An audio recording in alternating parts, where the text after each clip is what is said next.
আসসালামু আলাইকুম। আশা করি সবাই ভালো আছেন। আমরা আজকে আলোচনা করব ভাব সম্প্রসারণ নিয়ে। ভাব সম্প্রসারণ নিয়ে আলোচনা করার পূর্বে অবশ্যই কিন্তু আপনারা প্রথম ক্লাসে ভাব সম্প্রসারণের যে রুলসগুলো রয়েছিল সেইগুলো একবার দেখে নেবেন। ভাব সম্প্রসারণ, আসেন ভাব সম্প্রসারণের আগে দুই লাইন পড়ে নিই। সেটা কি দেখি আমরা, অন্যায় যে করে আর অন্যায় যে সহে। এখানে দুইটা বিষয় দেখেন, অন্যায় যে করে একটা কথা, অন্যায় যে সহে তবে ঘৃণা যেন তাহে তৃণ সমদহে, মানে উভয়ের প্রতি ঘৃণা যেমন তৃণ সমদহে, তারা যেন মানুষের ঘাস লতা পাতা যেভাবে পুড়ে যায় এরকম ভাবে যেন তারা পুড়ে যায়, এই টাইপের আর কি।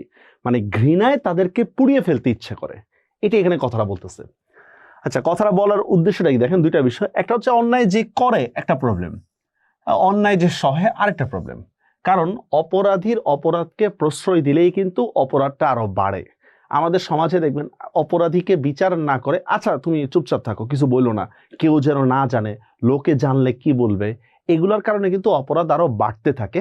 সেটাই কিন্তু এখানে তুলে ধরা হয়েছে। আসুন দেখি, অন্যায়কারী এবং অন্যায়কে যে প্রশ্রয় দেয় তথা অন্যায়কে যে সহ্য করে উভয় সমান অপরাধী। কেন সমান অপরাধী?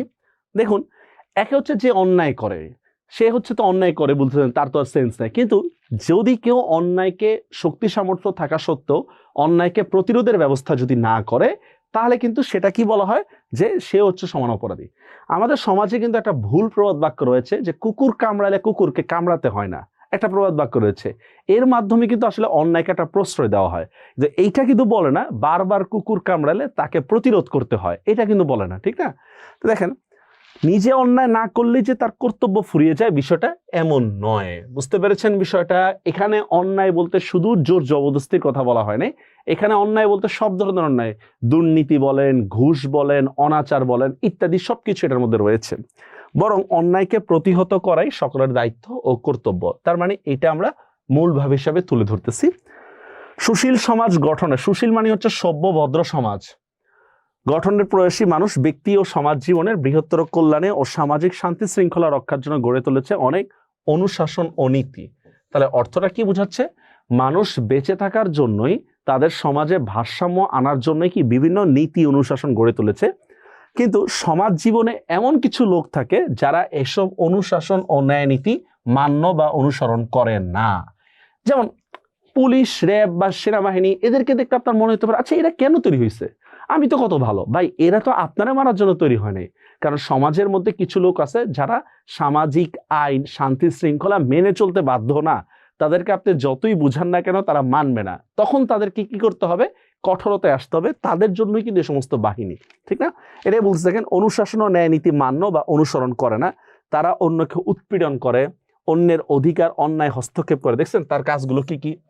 উচ্ছৃঙ্খল আচরণে সামাজিক শৃঙ্খলাকে নস্যাৎ করে, সামাজিক স্বার্থবিরোধী অন্যায় ও অবৈধ কর্মতৎপরতায় লিপ্ত থাকে। কারণ সবার মানসিকতা এক না। এরা সমাজের চোখে অন্যায়কারী ও আইনের চোখে অপরাধী বলে, এই যে দেখেন, আইনের চোখে অপরাধী বলে বিবেচিত হয়। সমাজের মুষ্টিমেয় মানুষের মধ্যে যেমন রয়েছে অপরাধের প্রবণতা, তেমনি সংখ্যাগরিষ্ঠ মানুষের মধ্যে রয়েছে অন্যায়কে মানিয়ে চলার মানবতা। এই লাইনটা হচ্ছে এইটার একটা জিস্ট। কি বলতেছে দেখেন, সমাজের মুষ্টিমেয় মানুষ, অল্প কিছু মানুষ অন্যায় করে, বেশিরভাগ মানুষ অন্যায়কে মানিয়ে চলে। বুঝতে পেরেছেন বিষয়টা? সমাজের অল্প সংখ্যক মানুষ অন্যায় করে, বেশিরভাগ মানুষ অন্যায় মেনে নেয়। আমি ভদ্র মানুষ, আমি কেন তার সাথে কথা বলবো, এরকম বিষয়টা। হ্যাঁ, এই মানসিকতায় কতখানি ক্ষমাশীলতা আর কতখানি ঔদার্য, কতখানি সহনশীলতা, তা পরিমাপ করা দুঃসাধ্য। আসলে এখানে সহনশীলতা, ঔদার্য এগুলা কিছুই না, বরঞ্চ এগুলা হচ্ছে যে কি জানেন, যে আমি অন্যায়কে দেখেও অন্যায় দেখতেছি না, মানে উট পাখির গল্পের মতো। হ্যাঁ, আমি অন্যায় দেখে অন্যায় দেখতেছি না। বস্তুত মানুষ শুধু ত্যাগ তিতিক্ষা করুণা বশতই অন্যায়কে ক্ষমা করে না। তার এই মনস্তত্ত্বের নেপথ্যে রয়েছে এক আত্মপলায়নকারী মনোভাব। দেখছেন কি সুন্দরভাবে সবকিছু ফুটে উঠছে। মানুষ যে ক্ষমা সহিত, মানে হচ্ছে ঔদার্যের কারণে বা দানশীলতা ক্ষমা করে, এরকম বিষয় না। বিষয়টা হচ্ছে কি, আরে ভাই আমি সমস্ত ঝামেলা জড়াইতে চাই না। আসল কথা হচ্ছে এইটা। তো এর ফলে হয় কি, আস্তে আস্তে ঝামেলাটা বাড়তে থাকে। সে অন্যরা যখন ডাকে তাকে, ওই যে বাঘ ও রাখালের গল্পের মতো, সে তখন যায় না। ঠিক তেমনি ভাবে সেও যখন বিপদে পড়ে অন্যরাও তাকে হেল্প করতে আসে না। এভাবেই একটা সমাজের মধ্যে বিচ্ছিন্নতা চলে আসে। নিজেকে অপরাধীর সংস্রব থেকে দূরে সরিয়ে রাখাকে সে নিরাপদ বলে মনে করে। আসলে কি বিষয়টা এমন? বলেন, কখনোই এমন না। ঠিক আছে, বলে না যে নগর পুড়লে কি দেবাল হয়ে এড়ায়। অধিকাংশ মানুষের এই নির্লিপ্ত, দেখছেন, নির্লিপ্ত মানে কি, যে ইচ্ছা করে কাছে যায় না, ও নিস্পৃহতা অন্যায়কারীকে পরোক্ষভাবে সাহস জুগিয়েছে। বোঝা গেছে বিষয়টা? অন্যায়কারীকে পরোক্ষভাবে সাহস যোগায় কি? মানুষ যখন নির্লিপ্ত থাকে, অন্যায় দেখেও অন্যায় না দেখার মনোভাব করে, তখনই হচ্ছে অন্যায়টাকে আরো বেড়ে যায়। এরপর দেখি স্বার্থ ভীরু আত্মমগ্ন মানুষ। এই যে আত্মমগ্ন মানুষ, তুমি ওখানে যাও কেন? মনে করেন আপনার বন্ধুর সাথে ঝামেলা, আপনি ওটা সলভ করতে গেছেন, এখন আপনার গার্ডিয়ান বলছে তুমি ওখানে যাও কেন, ঝামেলাপূর্ণ, তোমার তো আর এরকম করে নাই, ঠিক না? এরকম বিষয়টা। সোচ্চার হয়ে উঠতে ভয় পায়। এভাবেই সমাজে অপরাধ প্রবণতা কালক্রমে প্রবল হয়ে ওঠে। অত্যাচারীরা নির্ভয় মাথা উঁচু করে তোলে। ঠিক আছে, নির্ভয়, আরে আমার কে ধরবে? কেউ মারতে গেলে আমি তো তোমারে মারিনি, আমি তো ওরে মারছি, এরকম। মানব সংসারে অন্যায়কারীরা ঘৃণিত হলো, অন্যায় সহকারী কিংবা ক্ষমাকারীরা ঘৃণিত বলে বিবেচিত হয় না। অন্যায়কারীরা ঘৃণিত হইলো কি? আমাদের মতো যারা সুশীল, মানে যারা হচ্ছে অন্যায়কে দেখে প্রতিবাদ করে না, তাদেরকে কেউ ঘৃণা করে না। কিন্তু রবীন্দ্রনাথ ঠাকুর বা এখানের মধ্যে তার বিপরীতে কথাটা বলা হয়েছে। এই প্রসঙ্গে জোসেফ ম্যাটিসনের একটা বিখ্যাত উক্তি করা যায়, whenever you see corruption by your side and do not strive against it, you there be betray your duty. ঠিক আছে, যে তোমার সামনে অপরাধ হতেছে কিন্তু তুমি ওটা অন্যায়ের প্রতিবাদ করতেছো না, তাহলে তোমার কাছ থেকে তুমি দূরে সরে যাচ্ছ। অন্যায়কারীর মতো অন্যায় সহকারীকে সমঅপরাধে অপরাধী। মনুষ্যত্বের বিচারে এই বিকৃতিও কি ক্ষমার অযোগ্য। ঠিক আছে, বিশ্ববিধাতার ঘৃণার রুদ্র নসারলে অন্যায়কারীর মতো অন্যায় সহকারীরাও শুষ্ক তৃণের মতো ভস্মীভূত হবে। বুঝতে পারছেন বিষয়টা? এখানে কি বোঝাচ্ছে? এখানে বোঝাচ্ছে হচ্ছে অন্যায়কারী যেমন মৃত্যুর পরে কিংবা যখন শাস্তি পাবে, অন্যায় যে সহ্য করে, অন্যায়কে যে প্রতিপালন করে, তারাও শাস্তি পাবে, এটাই বলতে দেখেন।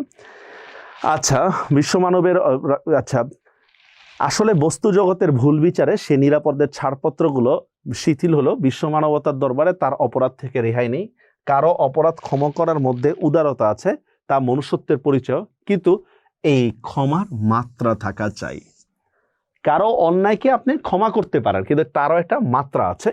অন্যায়কারী যদি ক্ষমা পেয়ে বারবার অন্যায় করতে থাকে, তবে সে ক্ষমার যোগ্য নয়। এতে অপরাধ প্রবণতা বেড়ে যেতে পারে। এই ধরনের অন্যায়কারীর অন্যায় ক্ষমা করা কোনো মহৎ ব্যক্তির কাজ হতে পারে না। বুঝতে পারছেন বিষয়টা?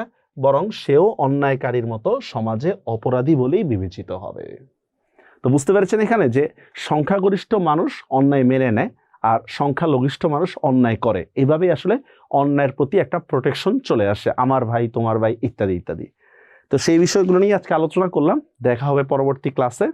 আল্লাহ হাফেজ।